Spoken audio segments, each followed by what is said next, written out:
وبمتابعة كأس العالم. الآلاف من الأردنيين بالتأكيد سيكونون على المحا.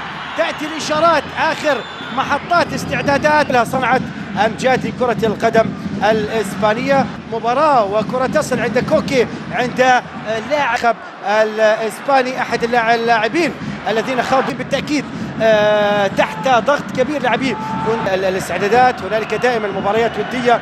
هنالك كوستاريكا يوم الأربعاء المقبل في بطولة كأس العالم. تغيير على مستوى الشكل العام، تغيير جلده 10 سنوات وبعدها ربما ب40 عاما نحتاج على الرغبة. هذه واحدة من أهم المباريات.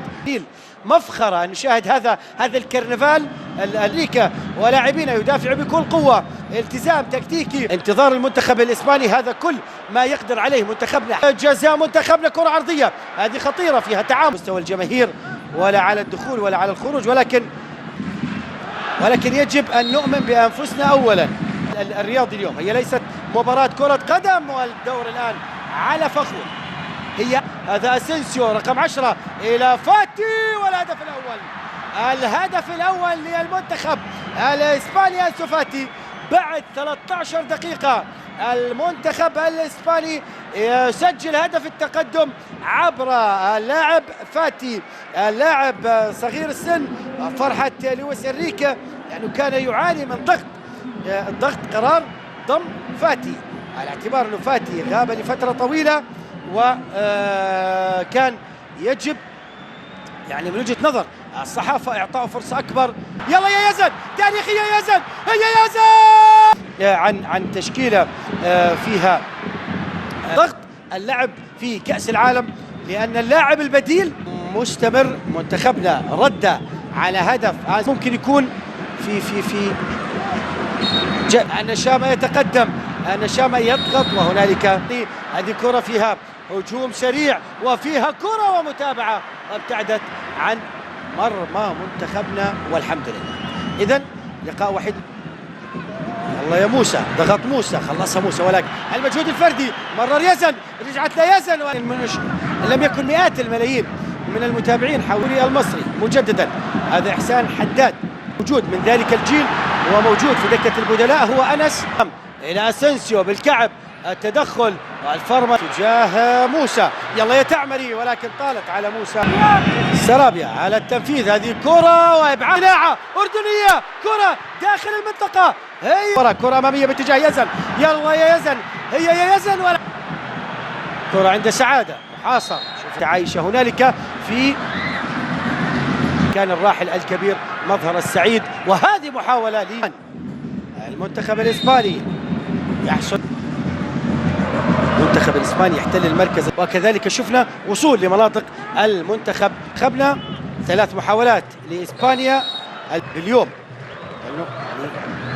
أصغر التي كانت في الفترة الماضية ضمن البطولة. النتائج التزام، تحركات إسبانية، هذا الخطير بمهارة الصغير. هذه كرة ولكن جاري الإسبان، كرة في العمق ولكن أطول من اللازم. الإحسان عملها لويس إنريكي، ولكن تماسك وقوة دفاعية. مستقبل كرة القدم الإسبانية واحد من أصغر. فاتي من جديد، إسبانية، فاتي الخطير يا ستار ليقدم المطلوب منه. وبالتالي وأعود وأكرر، هي ليست آسيوي تلاقي فريق آسيوي قبله، ولكن اليوم إنريكي استطاع التمرير إلى أنسو فاتي الأخطر وتبليب الكرة الإسبانية.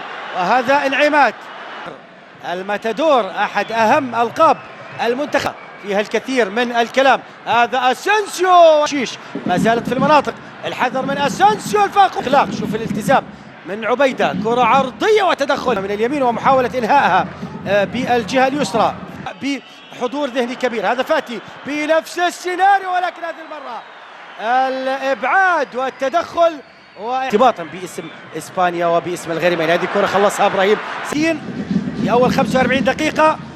فرصة وصل إلى منتخبنا ب10 لاعبين، ربما ليست مطلوبة ولكن ربما نتقبلها.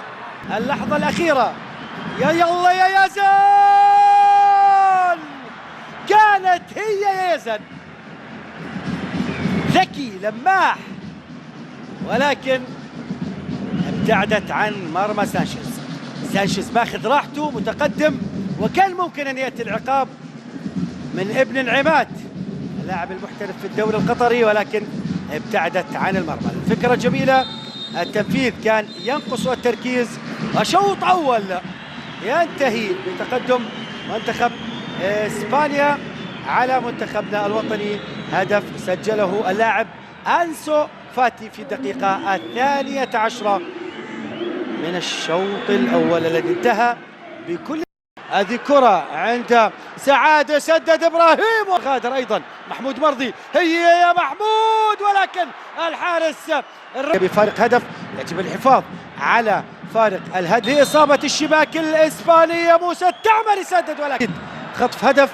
سلامات، يبدو غادر عبد الله نصير منتخبنا. هذا نور، التسلل غير موجود ولكن في السنوات الأخيرة. وهذا علي علوان قادما أيضا من المنتخب الإسباني، أحد الأقطاب تاريخية يا شباب، هي يا شباب، ولكن يزن، هي يزن، طالت على يزن والعرضية، ولكن ما انتظر أيضا الفرصة. هذه كرة في العمق وتدخل ممتاز من الفخوري بأرضية، ولكن الحذر من جافي. والثاني إسباني من جافي في الدقيقة 56.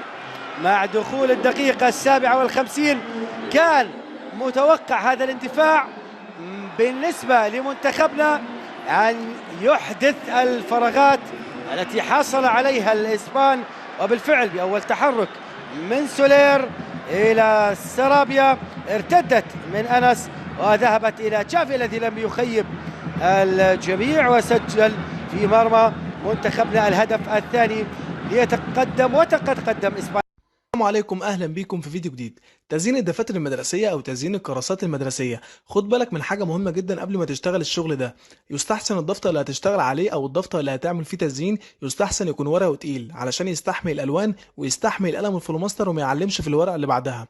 طبعا لو هتشتغل على دفتر ورقه خفيف زي الدفتر اللي انا شغال عليه ده كده، يستحسن تخلي الورقه اللي هتشتغل فيها هي لوحدها موجوده على الترابيزه، ما تخليش الورقه موجوده على الدفتر كله بالشكل ده.